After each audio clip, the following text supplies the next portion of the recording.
The overall goal of this procedure is to accurately measure glycolysis and mitochondrial respiration in lymphocytes using an extracellular flux assay. This method can help answer key questions in the immunometabolism field, such as what metabolic changes occur in immune cells upon activation, differentiation, or during disease.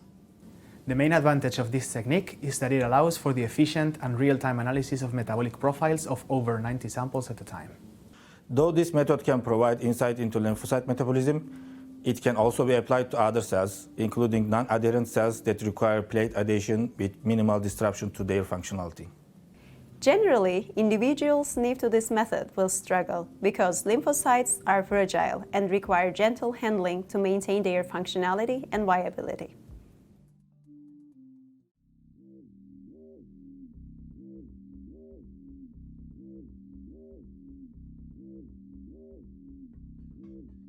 The day before the experiment, lift the sensor cartridge of the extracellular flux analyzer and fill each well of the utility plate with 200 microliters of calibrant solution.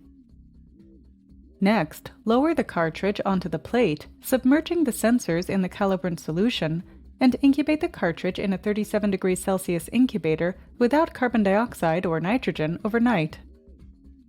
The next morning, coat each well of a 96-well assay plate with 25 microliters of adhesive solution and incubate the plate at room temperature for 20 minutes. At the end of the incubation, aspirate the adhesive and wash each well 2 times with 200 microliters of sterile water.